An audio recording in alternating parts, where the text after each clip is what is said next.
Ya, vamos, yo creo que vamos a dar inicio ya porque estamos en la hora, en beneficio del tiempo.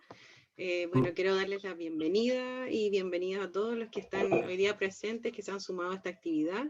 Este es el segundo ciclo de charlas de neurobiología, consejo y prácticas saludables que ha sido gestado por el Centro de Neurobiología y Fisiología Integrativa de la Universidad de Valparaíso, junto al Museo de Historia Natural de Valparaíso. Y bueno, en esta ocasión estaremos hablando de neurobiología de la resiliencia al estrés y las enfermedades mentales. Y para ponernos un poco en contexto, actualmente la Organización Mundial de la Salud define el estrés como un conjunto de reacciones fisiológicas que preparan al organismo para la adaptación al ambiente en que vivimos. Aunque los acontecimientos sean agradables o desagradables, o si el peligro es real o imaginario, el organismo responderá de manera estereotipada, preparándonos para la lucha o para el escape. Las respuestas fisiológicas generadas ante estas situaciones estresantes están justamente relacionadas con la actividad del sistema nervioso autónomo y el eje hipotálamo hipofisario adrenal.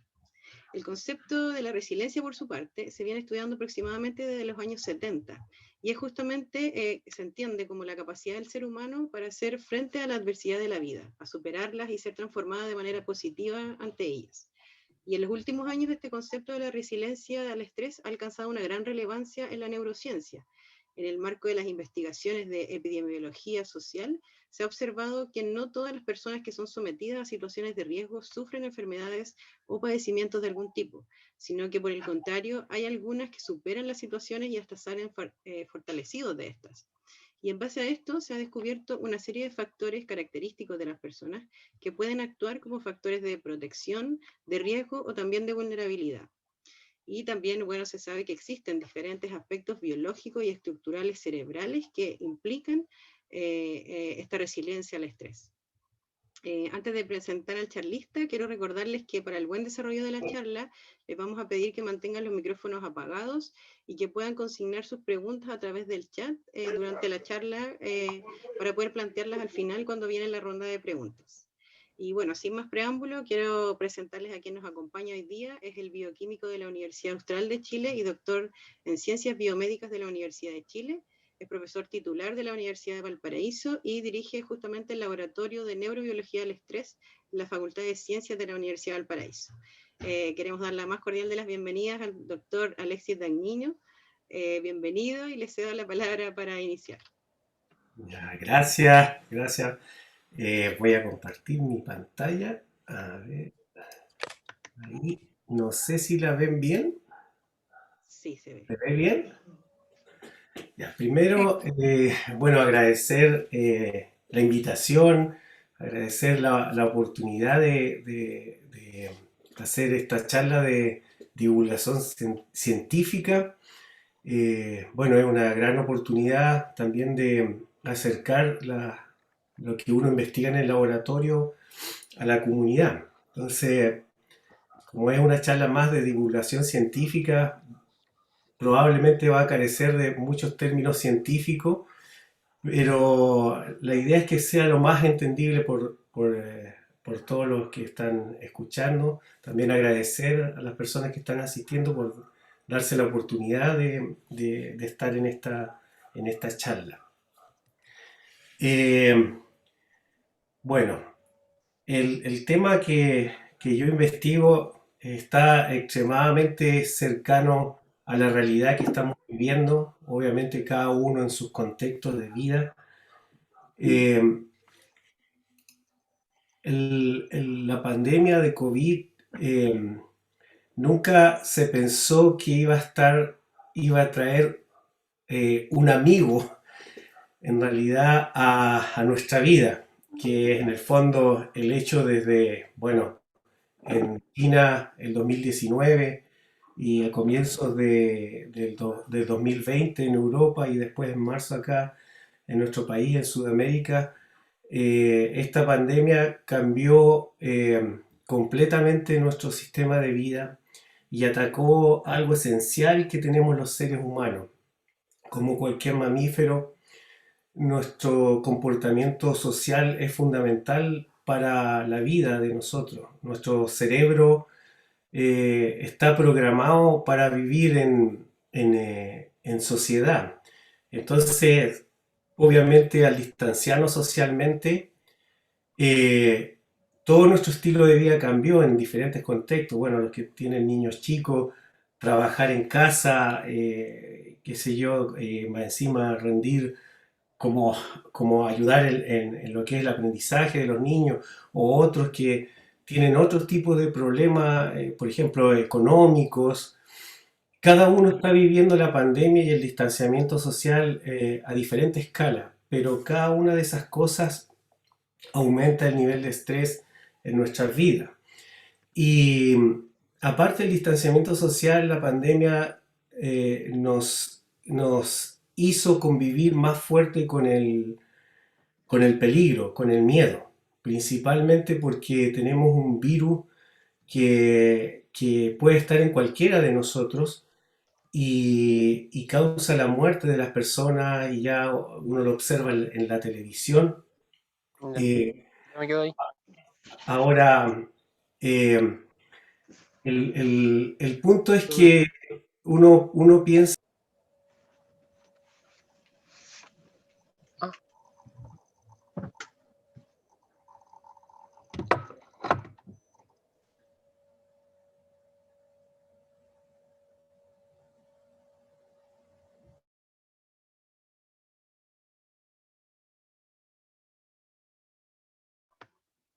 Alexi, estás en silencio. Alexi,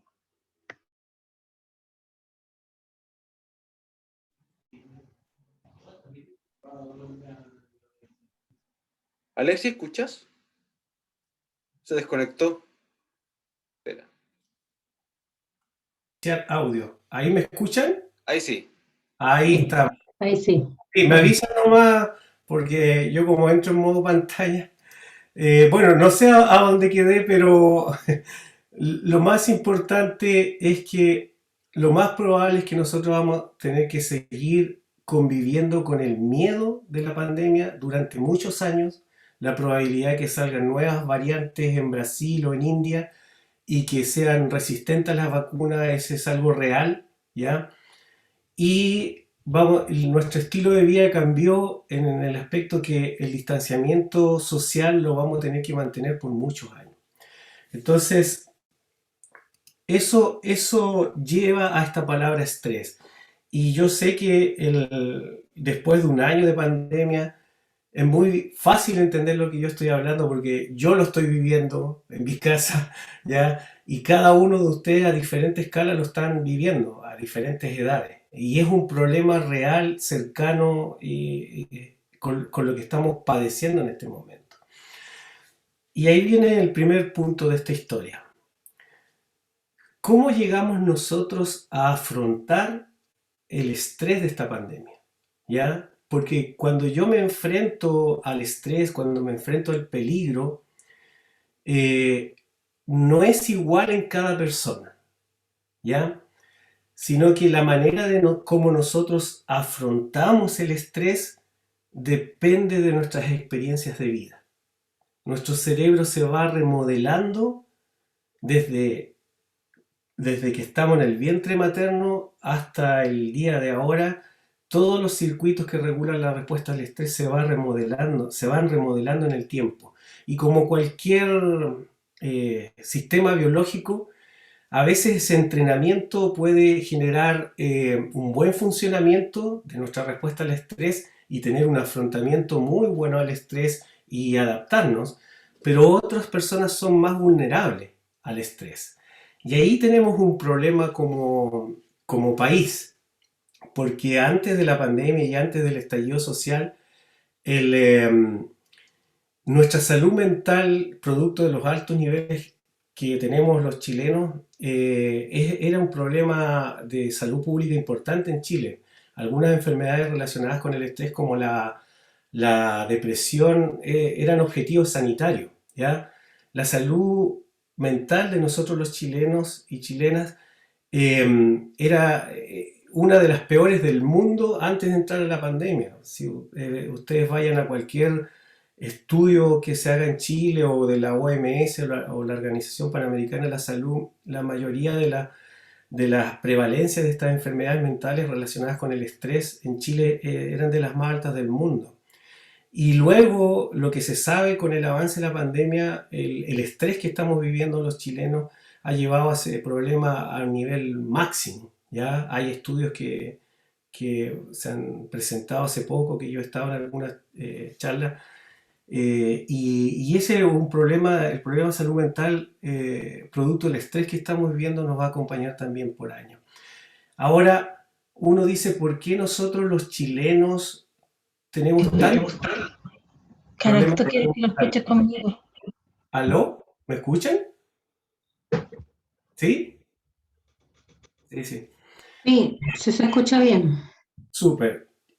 ¿Por qué los chilenos tenemos tantos problemas de salud mental y por qué somos una sociedad extremadamente estresada? Y básicamente ocurre por esto. Hay un concepto muy relacionado con el estrés que se llama el social buffering, que es como atenuación social del estrés que vivimos. Es que como el comportamiento social, el vivir en sociedades es lo normal para el cerebro humano, cuando nosotros enfrentamos el estrés con otras personas, ¿ya? Como que se atenúan los efectos del estrés. Eso se llama social buffering. ¿Ya? Es algo que se está estudiando mucho, no de ahora, sino hace mucho tiempo, por qué nuestro comportamiento social de alguna manera nos protege frente al estrés que vivir el estrés de manera individual.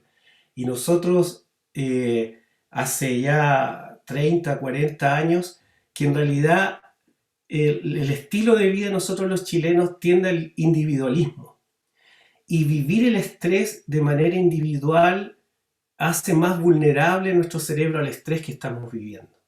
Entonces, producto de eso, cuando el comportamiento social va tejiendo redes sociales entre nosotros, esas redes sociales nos protegen más del estrés. Hay ciertas ideas de por qué ocurre eso, que voy a hablar más adelante, pero cuando se atenúan en las sociedades el comportamiento social y tienden a ser sociedades más individualistas, las personas son más vulnerables al estrés y a las enfermedades mentales del estrés. Entonces, primero tenemos que pensar qué es lo que pasa dentro de nuestro cerebro cuando nosotros afrontamos el estrés. ¿Qué es lo que sucede en nuestro cerebro cuando estamos expuestos a estas situaciones estresantes como la pandemia? Y para eso es necesario hablar primero de quién propuso el concepto de estrés a principios del siglo pasado, que fue el profesor Hans Selye de la Universidad de McGill en Canadá, que en términos simples el estrés está relacionado con la fisiología que subyace a nuestra capacidad de adaptarnos a nuestro ambiente. Nuestro ambiente va cambiando constantemente y a veces esos cambios son fuertes. Nadie pensó que íbamos a estar expuestos a una pandemia hace 3, 4 años atrás.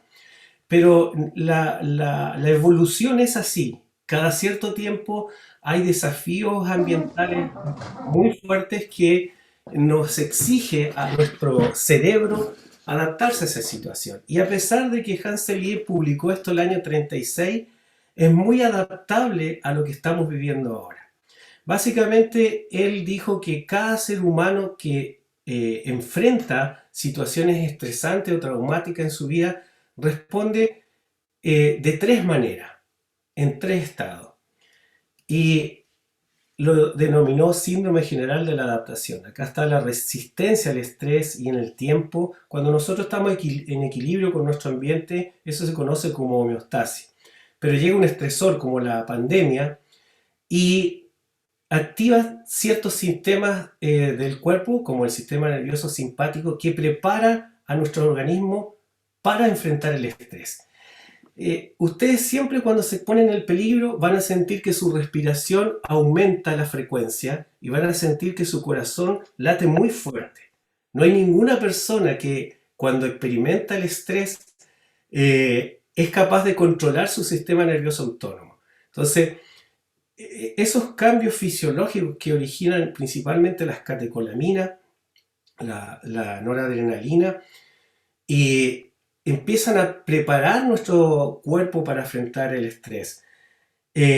aparte de este sistema, hay otro sistema que se llama el eje HPA, hipotálamo pituitario adrenal, y toda una batería enorme de otros sistemas extrahipotalámicos que funcionan de manera maravillosa en el cerebro controlando nuestra respuesta al estrés. Pero el sistema nervioso simpático y el eje HPA, ¿ya?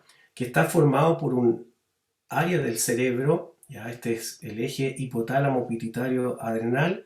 Hay un área del cerebro llamada el hipotálamo, que está como en esta parte, y las glándulas suprarrenales que liberan la hormona del estrés, que es el cortisol. Pero cada vez que nosotros nos exponemos al peligro, se activa este eje HPA y comienza a liberar cortisol en nuestro cuerpo para escaparse o afrontar el peligro. En este caso estamos afrontando la pandemia. ¿Por qué razón? Tenemos que trabajar en casa hasta alta hora de la noche, ser papá, hacer una serie de problemas.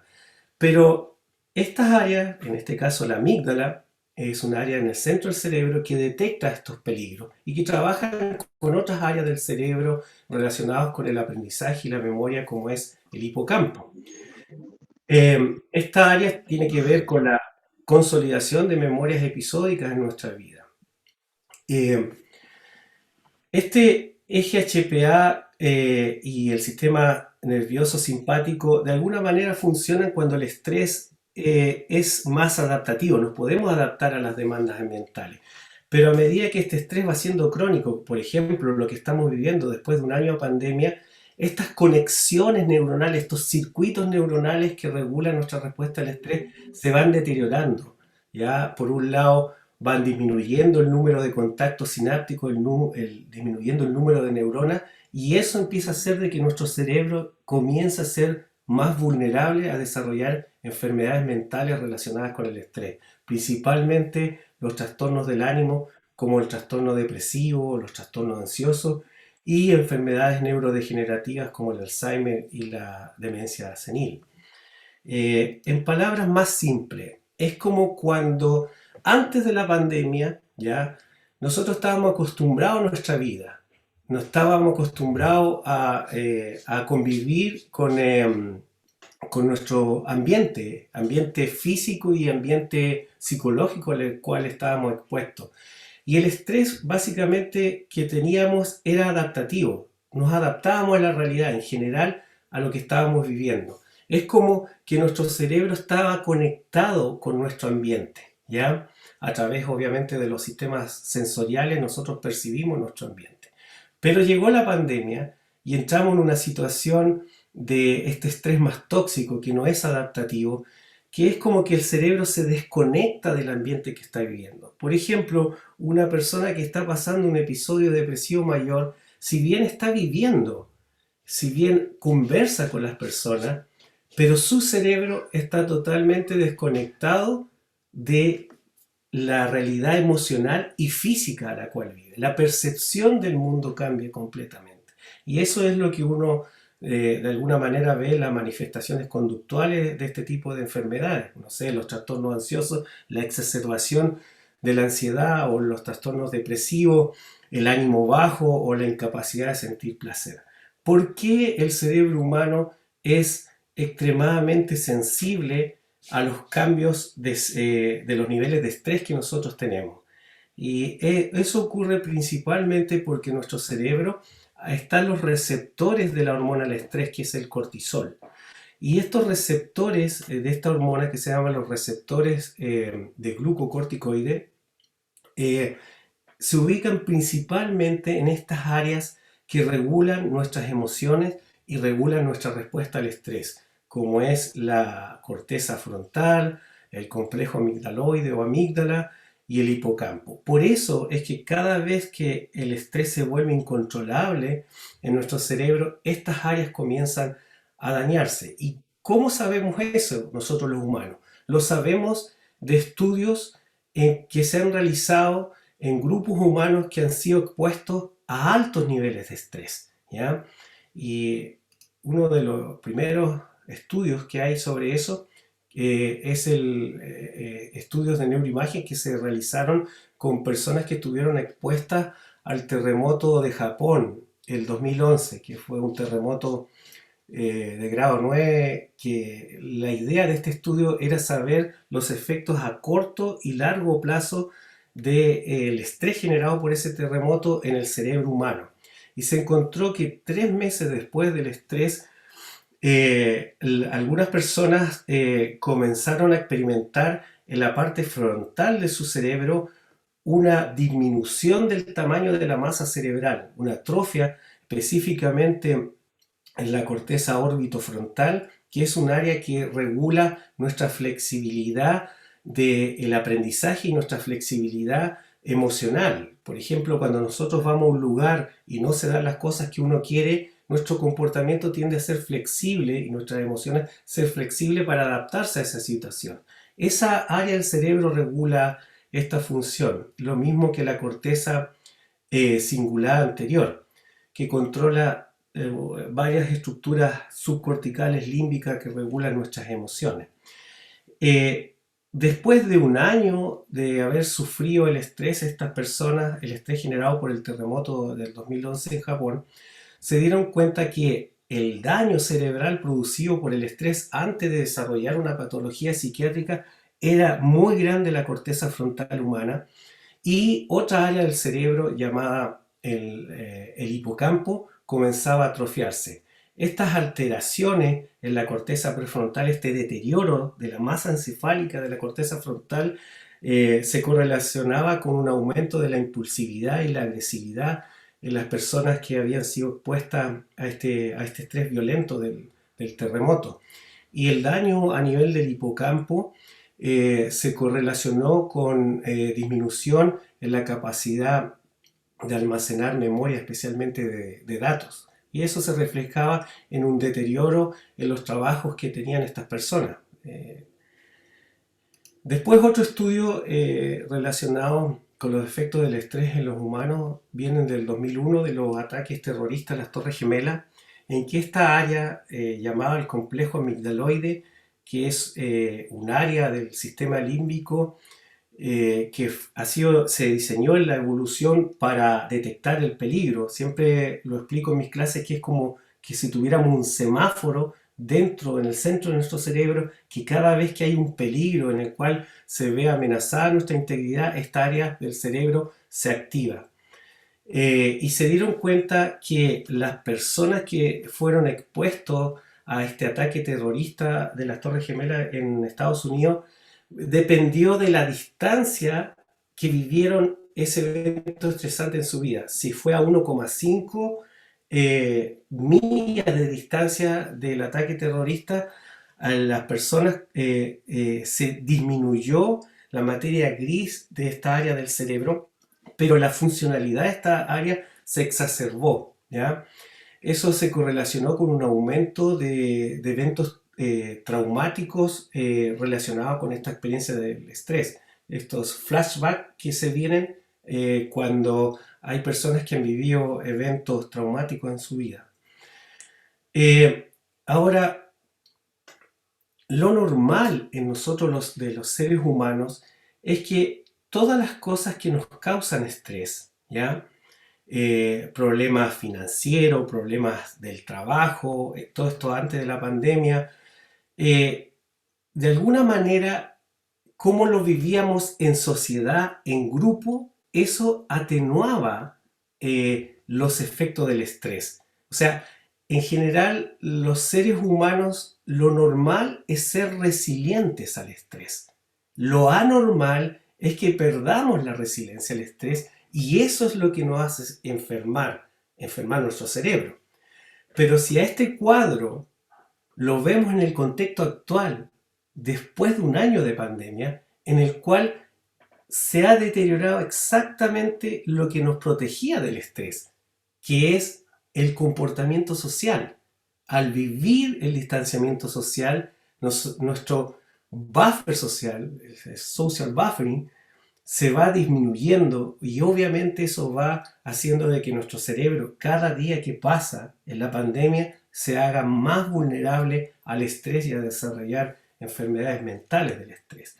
Este fenómeno, el primero que lo observó fue Norman Garmency a principios de los años 70. Él era un psicólogo de la Universidad de Minnesota, y se dio cuenta que los niños pobres, los niños de bajos recursos, cuando se exponían al estrés, no todos respondían de la misma manera. Chuta, ¿ya? Sino que habían algunos niños que afrontaban el estrés de manera más activa y esos niños se adaptaban muy rápido al estrés y se enfermaban menos, no solamente de enfermedades mentales, sino que su biología era mucho mejor que el resto de los niños, o sea, se enfermaban menos, en palabras simples. Entonces, Norman Garmency, así como Hans Selye, trató de crear un concepto para poder entender este fenómeno humano. Él lo denominó resiliencia y la definió como la habilidad de adaptarse rápidamente a la adversidad, ¿ya? Es en el fondo los humanos que son resilientes al estrés no es que no vivan los efectos del estrés, los viven, pero se adaptan muy rápido, ¿ya? ¿Qué características? En los años 70 se comenzó a estudiar mucho las características psicológicas y de comportamiento que tenían los humanos resilientes, especialmente los niños. Bueno, tenían este comportamiento de afrontamiento activo al estrés, que es el coping, active coping, lo llaman ellos. Y generalmente tienen personalidades muy optimistas y tienen muy desarrollados los comportamientos prosociales, ¿ya? Y eso obviamente les generaba un soporte social, un tejido social que les permitía atenuar los efectos del estrés de su vida. ¿Por qué razón? Porque tenían muy desarrollado este comportamiento social. Por ese motivo, voy a explicar más adelante, estos cerebros, ese comportamiento extremadamente prosocial, como que los protege del estrés, ¿ya? Y bueno, empezaron a estudiar el cerebro de las personas que son resilientes y se dieron cuenta que la corteza prefrontal de los humanos resilientes trabaja de una manera diferente de aquellos cerebros que son extremadamente vulnerables al estrés. La corteza prefrontal ventromedial, cuando los sujetos resilientes se exponen a un evento estresante, esta área del cerebro trabaja mucho, es muy activa y eso ha correlacionado con un afrontamiento activo frente al estrés.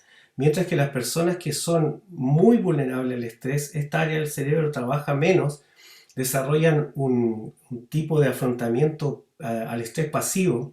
En palabras más chilenos, es como aquellas personas que son muy pesimistas, que siempre ven como la parte negativa de las cosas. Eso se llama un comportamiento de afrontamiento pasivo frente al estrés, mientras que las personas que tienen un coping activo son las personas que uno siempre ve en eventos estresantes como los terremotos o lo mismo que se está viendo ahora en la pandemia, que a pesar de estar sometidos a un estrés muy grande, siempre tratan de ayudar o ayudar a los amigos, o tratar de ver que hay soluciones frente a las cosas. Entonces, al parecer esta área del cerebro está demasiado involucrada con el coping frente al estrés. Ahora, ¿qué otras características tienen las personas resilientes?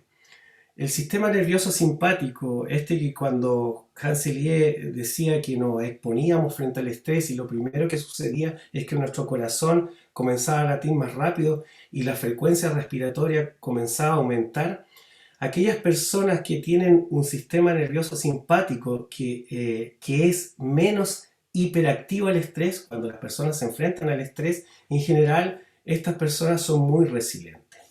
Ahora, ¿por qué las personas que son muy resilientes al estrés desarrollan muchos comportamientos prosociales?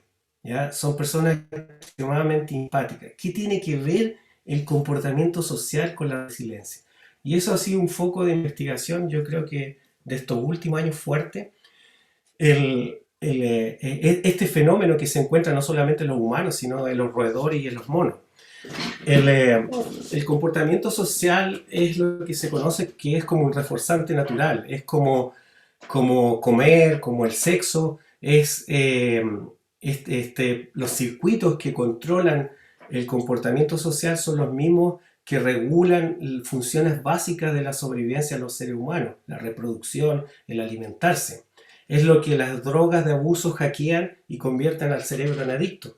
En este caso, el comportamiento social usa mucho este circuito cerebral, que es el circuito mesolímbico. Cuando cada vez que nosotros desarrollamos el comportamiento social o la interacción social, nosotros sentimos alegría, sentimos placer, ¿ya? Sentimos mucha motivación por desarrollar este comportamiento social. Y esto, la motivación, el placer es regulado por el sistema de la recompensa en el cerebro.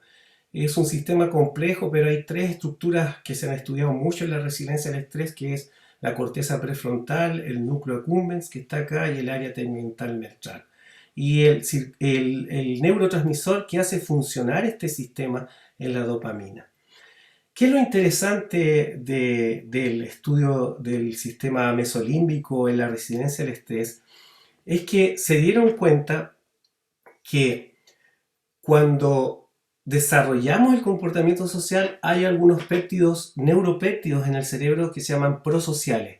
El más estudiado y el más importante dentro de esto que yo llamaba el buffering social es la oxitocina. ¿Y qué es lo que descubrieron? Es que la oxitocina, cuando uno desarrolla el comportamiento social, estimula la actividad de este circuito de la recompensa, ¿ya? Y por otro lado, disminuye la actividad de este eje HPA que controla nuestra respuesta al estrés. En palabras más simples, este neuropéptido, cuando nosotros desarrollamos este comportamiento social, activa mucho este circuito, favorece la motivación por desarrollar este comportamiento social y por otro lado atenúa nuestra respuesta al estrés, ¿ya? Es muy interesante esto porque cuando se desarrolla el comportamiento social en primates como nosotros los humanos, también este comportamiento social está muy relacionado con el tacto, ¿ya? Con el sistema somatosensorial. Y un grupo de investigadores de la Universidad de Liverpool, dirigido por Francis McLone, descubrieron que en los niños, obviamente después esto lo vieron los adultos y en las personas mayores, cada vez que se estimula la piel, ya de manera suave, se activa unas fibras nerviosas que las llamaron fibras CT, y estas fibras, ellos realizaron estudios de neuroimágenes y durante los últimos 20 años encontraron el circuito completo que lleva desde la estimulación de estas fibras CT cuando se hace cariño en la piel, se activa un área del cerebro llamada la ínsula y descubrieron que se libera esta hormona, este neuropéptido llamado oxitocina. O sea, cuando desarrollamos el comportamiento social y hay afecto, hay la activación de la piel de tipo más afectiva, básicamente eso lo traduce el cerebro en liberación de oxitocina. Por un lado, activa el circuito mesolímbico, el circuito de la recompensa, y sentimos alegría y placer por lo que está, por ese contacto social. Y por otro lado, se atenúa nuestra respuesta al estrés a través de la inhibición del eje HPA. Entonces, están muy relacionados estos sistemas de la recompensa y los sistemas que regulan la resiliencia al estrés. En ese contexto, nos planteamos dos preguntas hace unos años atrás. Y una era si es posible mejorar la resiliencia al estrés usando estos sistemas sensoriales como el sistema somatosensorial. Eso cuando estuvo Francis McLone en Valparaíso hace 2 años atrás, en un almuerzo, me planteó esta pregunta. Y la otra pregunta con otros colegas es ¿cuánto dura la resiliencia? O sea, ¿la resiliencia es para toda la vida o tiene un tiempo? ¿Se puede calcular ese tiempo? ¿Se puede modificar ese tiempo? ¿Uno nace resiliente o se va a ser resiliente en la vida que tiene? Entonces, obviamente estas preguntas son demasiado apasionantes para mí, es lo que estoy involucrado 100% casi mi tiempo. Entonces realizamos un experimento muy simple con este grupo de la Universidad de Liverpool, muy sencillo, que era estimular estas fibras nerviosas a una velocidad de 5 centímetros por segundo. Desde los roedores hasta los humanos, estas fibras se activan cuando la piel es acariciada a 5 centímetros por segundo. y evaluamos, en este caso en ratas, cómo respondían frente a un estrés controlado en el laboratorio, ¿ya? Que tiene ese nombre, y después analizamos si este tipo de estimulación podía modular la resiliencia al estrés en estos roedores. Bueno, hay varios resultados, pero este, el más principal, es el que publicamos el año pasado. Y este es el eje HPA en los roedores, ¿ya? Y estas son las glándulas suprarrenales. Entonces, esta hormona del estrés, que en los roedores se llama corticosterona, se puede analizar en el plasma de estos animales. Entonces, uno puede activar el eje HPA y ver cómo se liberan estas hormonas, que es en el eje acá, en el eje I. ¿Qué es lo que es importante? Acá quiero que centren su atención en las bolitas blancas, que son los animales no estresados. Cuando se estimula este eje HPA, aumentan los niveles de corticosterona, esta hormona del estrés, y luego vuelven a la normalidad. Y los animales estresados, igual que nosotros los humanos, cuando estamos expuestos al estrés, liberamos más hormona del estrés que lo normal. Y eso es lo que nos produce una serie de alteraciones conductuales y es lo que va deteriorando nuestro cerebro.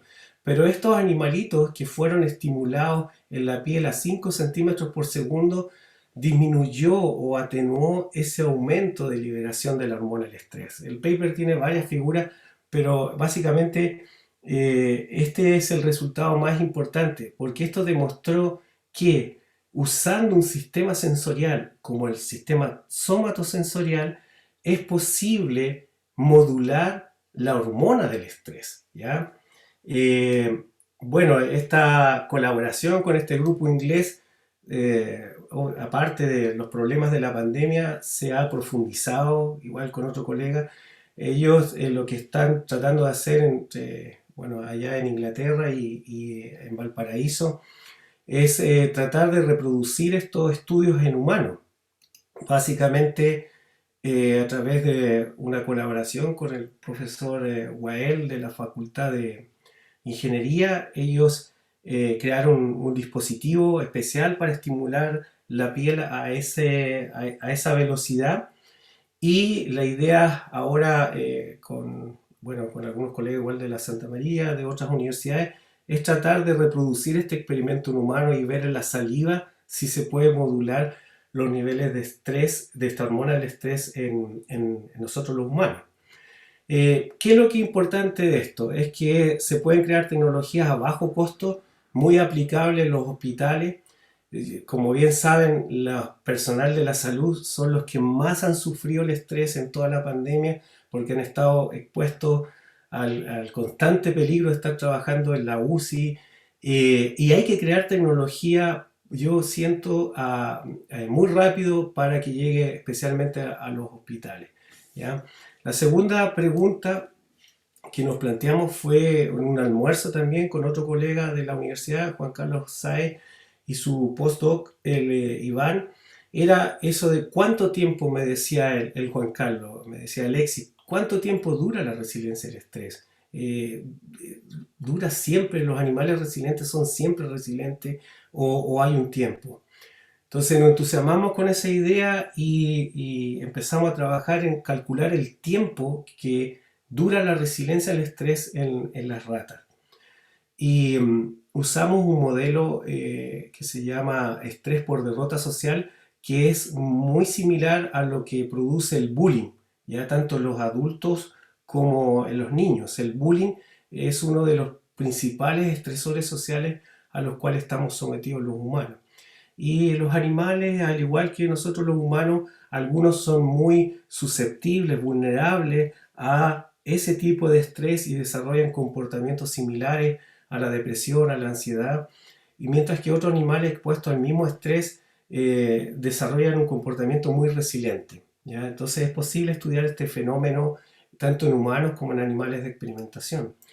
Y lo que estudiamos fue someter a este estrés por derrota social, social defeat stress, y estudiar qué pasa después del estrés. La mayoría de los que estudian resiliencia del estrés estudian hasta este punto. Nosotros dijimos, ¿qué pasará más adelante? Entonces estudiamos 1 semana, 2 semanas después del estrés. ¿Cuál es la idea? es que se sabía antes de que comencemos este estudio que cuando los humanos y los animales en general no nos adaptamos al estrés, se produce un desbalance en el cerebro entre los receptores de glucocorticoide y el cortisol que liberamos, la hormona del estrés. Y se sabe que ese desbalance, de alguna manera, ¿ya?, induce neuroinflamación en estas áreas del cerebro que regulan la respuesta al estrés, las emociones y el aprendizaje y la memoria, ¿ya? Principalmente el hipocampo, la amígdala y la corteza prefrontal. Entonces, tomamos estas evidencias que ya existían, que se habían publicado hace unos años atrás, que el hipocampo era un área del cerebro muy vulnerable a neuroinflamarse producto del estrés que vivían los animales. Entonces hay varias células inflamatorias que se pueden estudiar por inmunofluorescencia y bueno, eso es lo que hicimos. Les voy a mostrar algunos resultados del paper, que son varios, que bueno, este paper está actualmente en la última fase de revisión. Yo creo que lo van a publicar ahora en mayo. Para hacerlo simple, esto es una semana después del estrés y esto es 2 semanas después del estrés y es la neuroinflamación del hipocampo producto de el estrés por derrota social. Donde aparece verdecito es porque hay más neuroinflamación, ¿ya? Donde hay más rojo es más neuroinflamación. Y acá está la cuantificación de eso. Si se dan cuenta que una semana después los animales resilientes tienen poca neuroinflamación y los animales susceptibles al estrés, que lo mostraron en su comportamiento social, que estaba deteriorado, tenían mucha neuroinflamación. Y lo interesante fue cuando estudiamos 2 semanas después del estrés. A medida que va aumentando los números acá, los animales son más sociables y los azulitos son los animales resilientes y los rojos son los animales susceptibles o vulnerables al estrés. Y si se dan cuenta que cuando pasa una semana después del estrés, hay un grupo de animales que son muy resilientes al estrés, que son los azules. Pero pasaron 2 semanas después del estrés y esa resiliencia se perdió. Estos animales resilientes comenzaron a tener serios problemas en su comportamiento social. Se vio extremadamente deteriorado. Y cuando fuimos a ver qué pasaba con la neuroinflamación en el hipocampo 2 semanas después del estrés. Si se dan cuenta, acá está más verde y más roja. El hipocampo se neuroinflamó. En palabras más simples, nosotros encontramos que la resiliencia al estrés en las ratas tiene un tiempo. Y eso son 2 semanas. Ahora, ¿qué pasará en nosotros los humanos? Habría que calcular cuánto es el tiempo de la resiliencia al estrés de nosotros los humanos. Pero ¿qué es lo que es importante acá? Y que uno de los revisores del paper, lo planteó y nosotros igual lo habíamos pensado antes. ¿Existe la posibilidad de enlentecer este paso de la resiliencia a la vulnerabilidad al estrés o prevenirlo? ¿Es posible modular la resiliencia al estrés?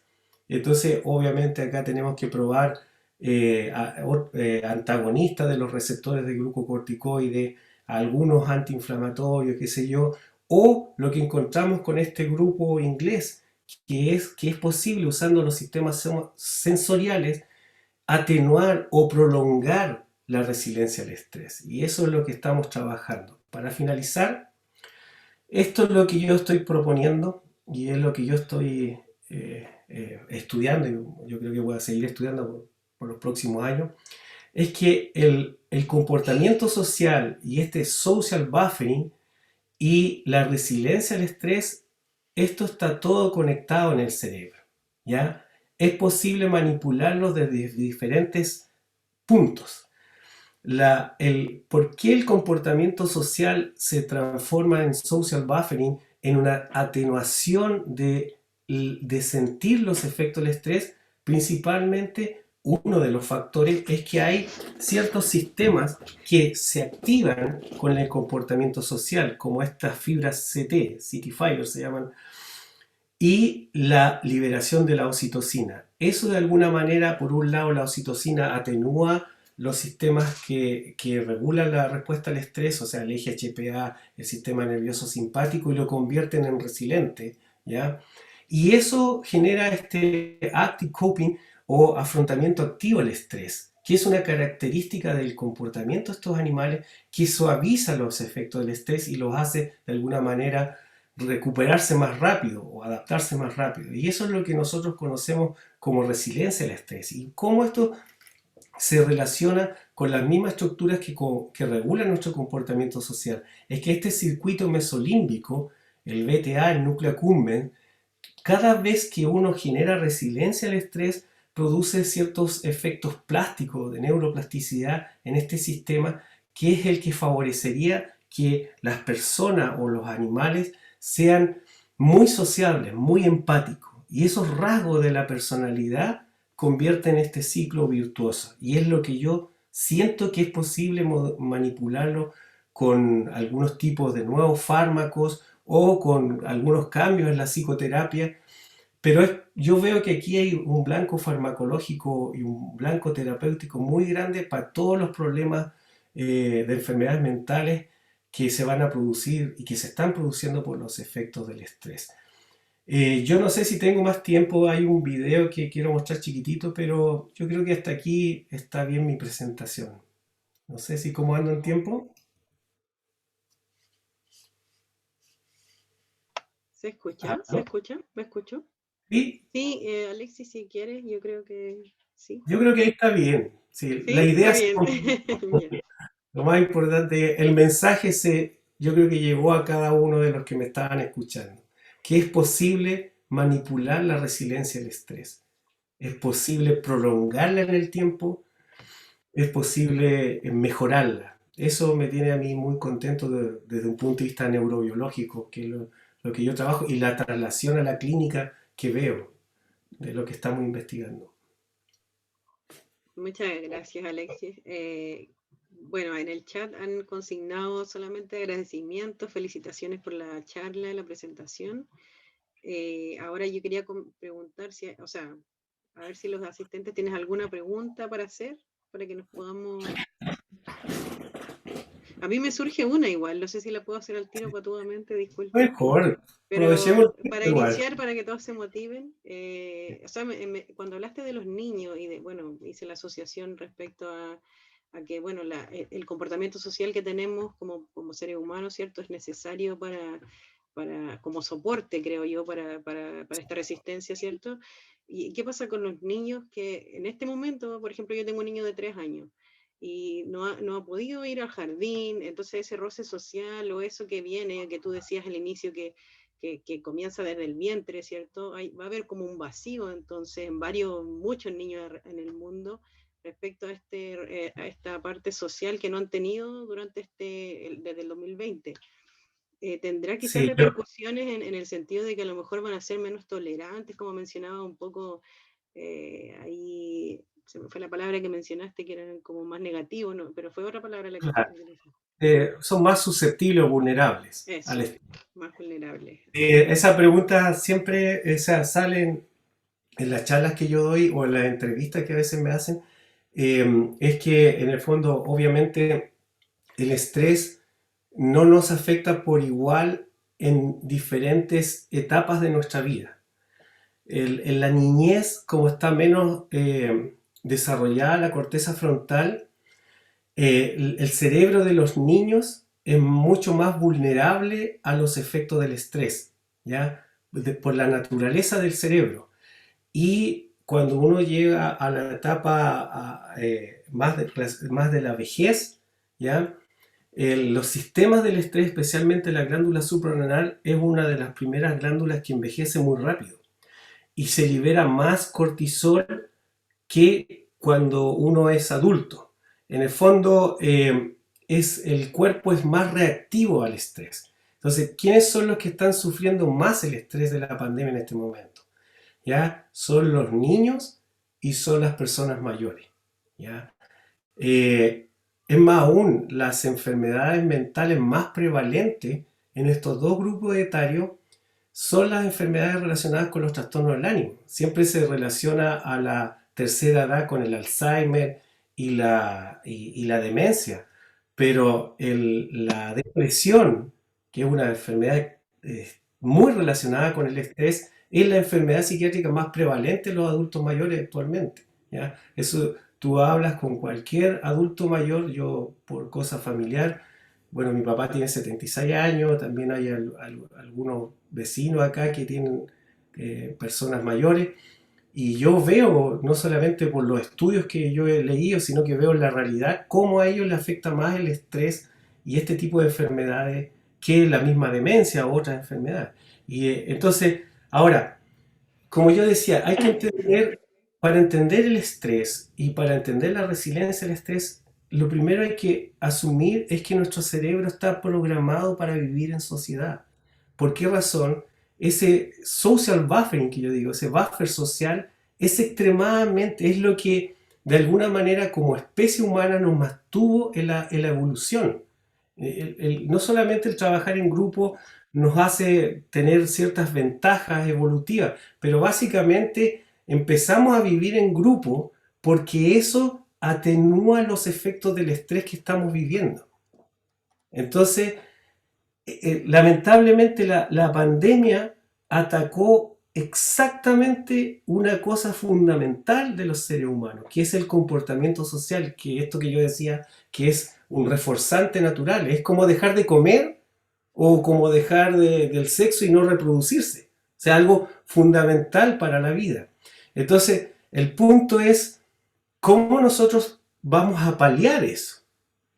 Porque yo igual tengo, mi hija tiene 6 años, yo lo veo. O sea, y yo no soy, yo soy profesor en la universidad, pero yo no estudié para ser profesor, yo tengo mucho respeto por la formación de profesor, porque yo en el colegio tuve dos muy buenos profesores que marcaron mi vida como científico, aún por uno de ellos yo creo que soy científico.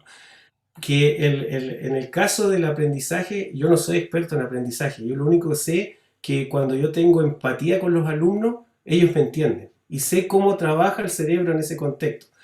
Entonces, yo veo cómo es el aprendizaje en una pantalla.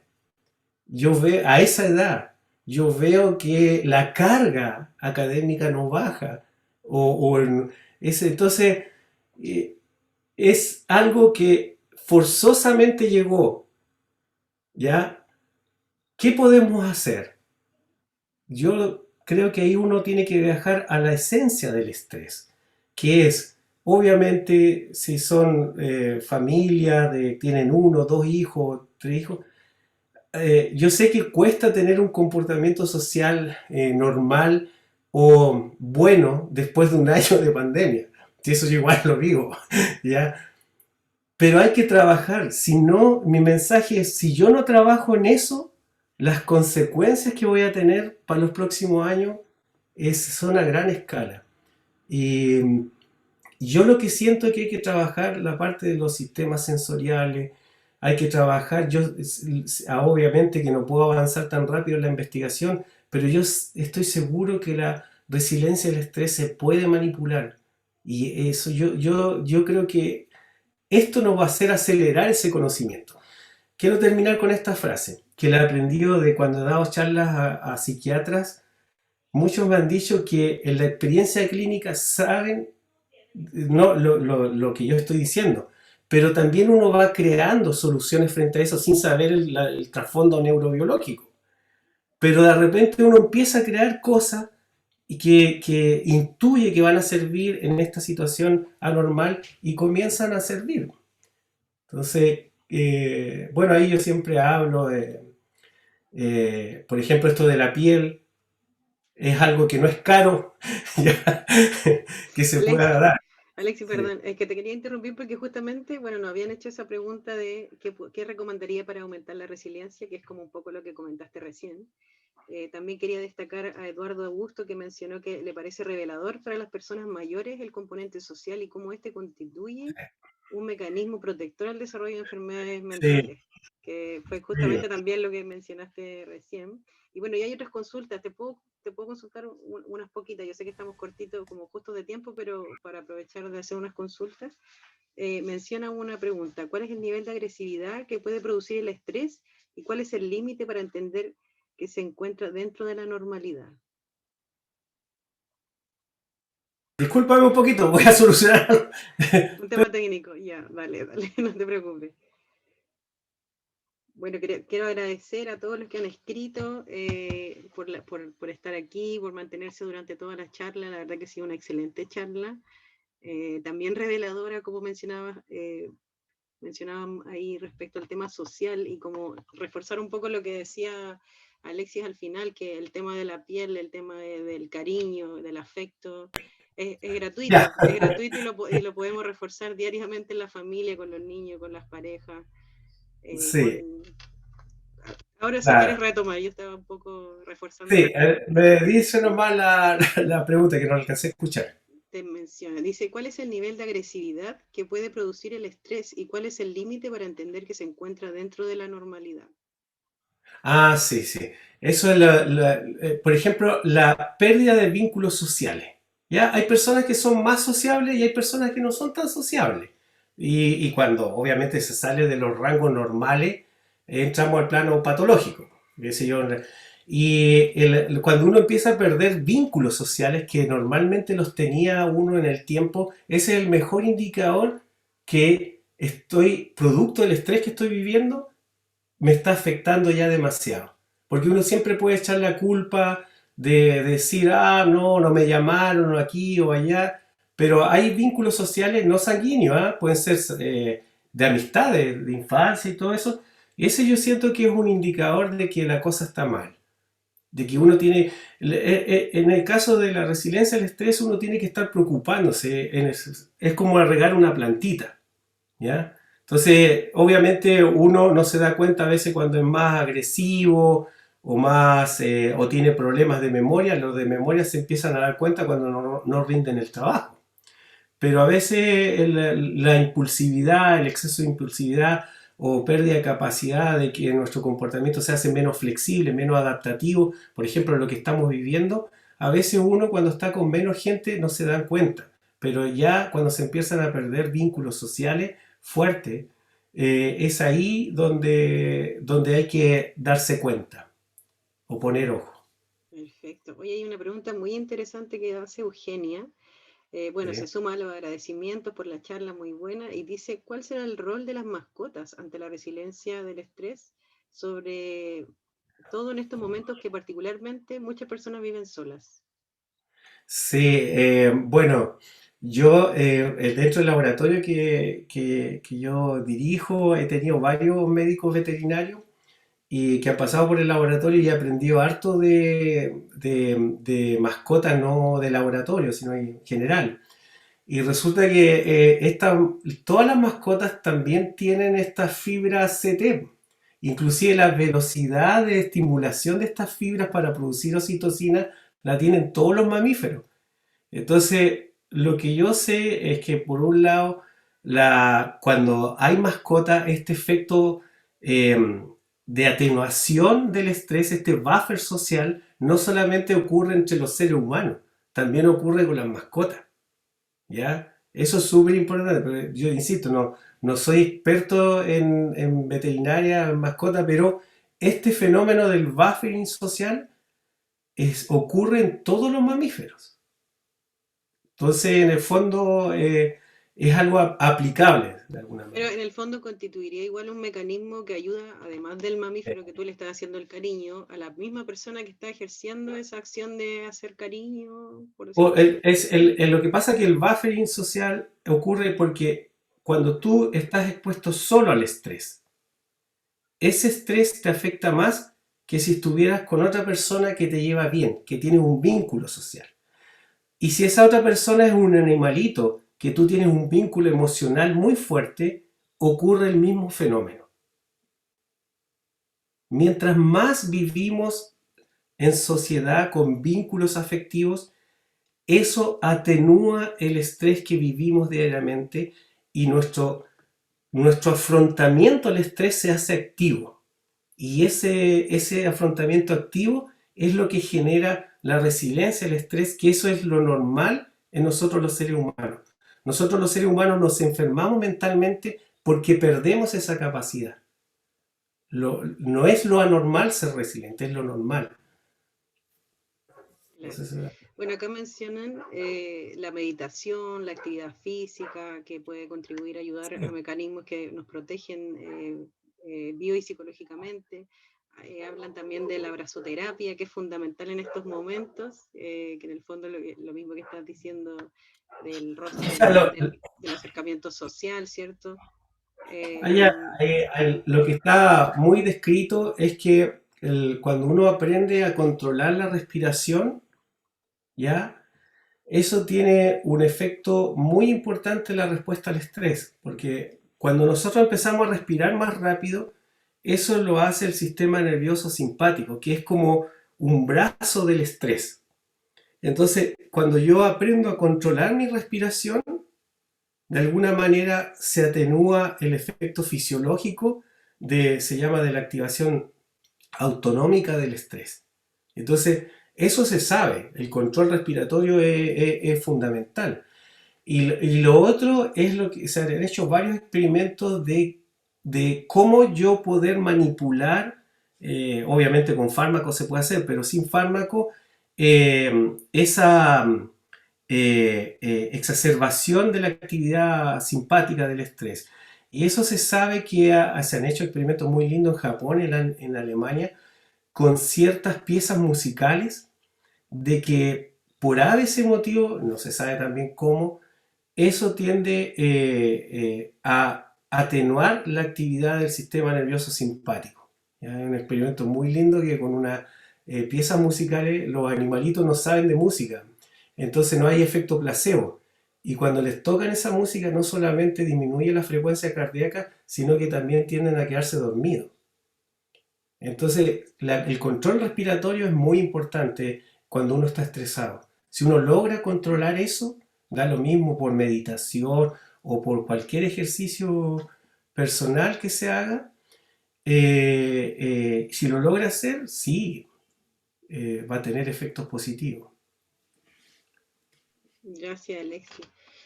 Bueno, vamos a tener que cerrar porque ya estamos en la hora. Yo le quiero agradecer a todos, de verdad, a todos los que han estado hasta este momento conectados, agradecer la presencia del experto hoy día que tuvimos de Zenfi e invitarlos a todos a que estén atentos igualmente a las redes sociales del museo porque viene otra charla se trata del cerebro adolescente y qué oportunidades y qué riesgos se presentan en ese periodo. Así que les vamos a conocer todo respecto a eso con el experto invitado. Así que los dejamos invitadísimos para que volvamos a conectarnos en mayo. Muchos saludos para todos, cuídense mucho por favor y comuníquense con su familia, háganse cariño, abrácense y todo lo que nos acaba de mencionar Alexis para que podamos estar bien física y psicológicamente, que ahora importa mucho. Así que muchas gracias a todos y gracias, hermano. Chao, que estén súper bien. Chao, chao. Chao, muchas gracias. Gracias a ustedes por estar acá. Nos vemos en mayo. Que estén bien. Gracias. Gracias, Alexis, por el tiempo.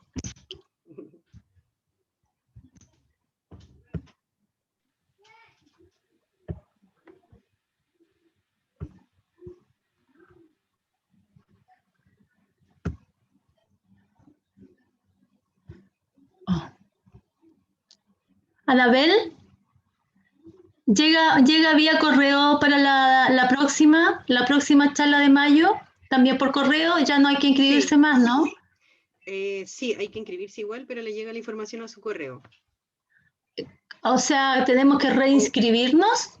¿Cómo es? ¿Se inscribió en las 3 charlas o se inscribió Sí. solo en esta? No entonces sé, ahora que me preguntas, no sé, yo mandé el correo y, pero sí, lo que pasa es que en la respuesta aparecen las 3 charlas, en un mismo correo aparecen las 3 charlas, no sé si eso ya tiene los enlaces, si tiene los enlaces está lista entonces. Inscrita para quiere las decir, 3. ok, bueno, ahora sí.